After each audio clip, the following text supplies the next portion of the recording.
जिसके कान हों वो सुन ले, जिसकी आंखें हों वो देख ले। हम उन लोगों के लिए विशेष धन्यवाद देना चाहते हैं जो हमें SBI पे, गूगल पे और पेपलिंक के द्वारा हमारी सेवकाई में बोते हैं। डिस्क्रिप्शन बॉक्स में दिए हुए लिंक से आप भी बो सकते हैं।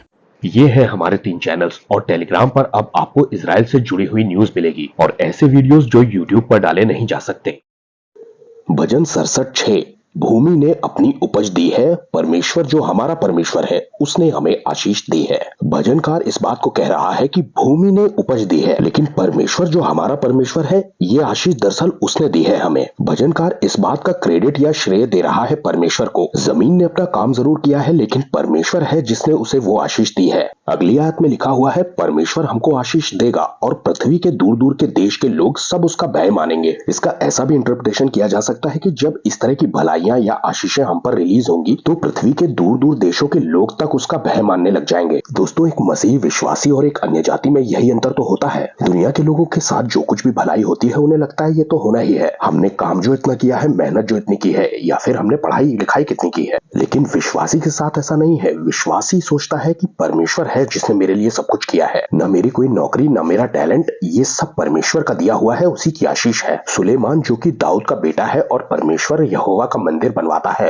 वो इस बात को कहता है, पहला इतिहास 29:14, मैं क्या हूँ और मेरी प्रजा क्या है कि हमको इस तरीके से अपनी इच्छा से तुझे भेंट देने की शक्ति भी मिले। अरे तुझी से पाकर के तो हमें सब कुछ मिलता है और हमने तेरे हाथ से पाकर ही तुझे दिया है। इंग्लिश में लिखा है, for all things come from the end of दाइन own have we given the.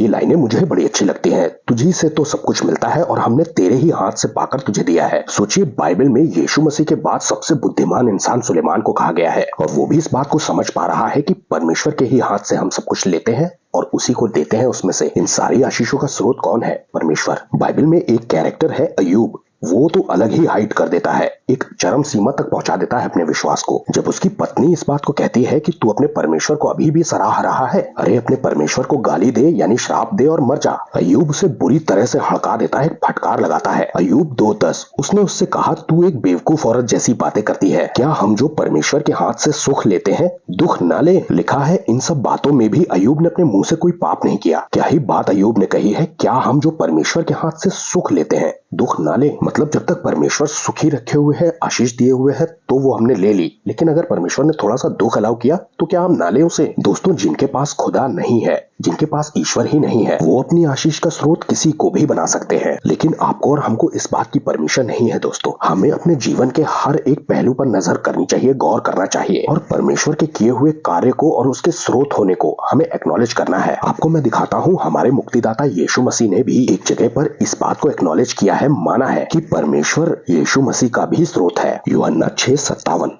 जैसे जीवते पिता ने मुझे भेजा और मैं पिता के कारण जीवित हूँ। इंग्लिश में लिखा है, and I live by the father, वैसे ही वो भी जो मुझे खाएगा मेरे कारण जीवित रहेगा। जैसा जीवते पिता ने मुझे भेजा और मैं पिता के कारण जीवित हूँ, मैं पिता के कारण जीवित हूँ। ये बात फादर गॉड को सोर्स ठहरा रही है। आपको अगर एक खुशहाल मसीही जीवन जीना है तो आप भी अपने जीवन की छोटी छोटी बातों में परमेश्वर को एक्नॉलेज कीजिए। परमेश्वर से आप कह सकते हैं, ये जो छोटी मोटी चीजें मेरे जीवन में हो रही हैं, इनको मैं बिल्कुल भी ग्रांटेड नहीं लेता हूँ। आप ही तो सोर्स है, सारी आशीषों के सोर्स आप हैं। कोई भूमि, नौकरी या फिर टैलेंट ये सोर्स नहीं है। हाँ, ये अपना काम जरूर कर रहे हैं, लेकिन आशीष तो परमेश्वर ही दे रहा है। मैं सच बताता हूँ दोस्तों, दुनिया आपको ज्यादा खूबसूरत नजर आने लगेगी और वैसे भी शुक्रगुजार लोगों के लिए तो परमेश्वर और एक कदम आगे बढ़ करके कर देते हैं। अब जिसने कुछ किया है उसे अप्रिशिएट ही तो कर रहे हैं आप, क्योंकि आपको पूरा भरोसा है कि वो है। दुनिया के वो लोग जो अनाथ हैं, उन्हें ही पता नहीं है कि कौन है उनका सोर्स, इसीलिए वो मैं, मेरा टैलेंट, मेरी नौकरी, मेरा मोटिवेशन, इस तरह की बातें करते हैं बेवकूफी की। आप कहते रहिए कि परमेश्वर आपके हाथों से लेकर ही तो हमने आपको दिया है।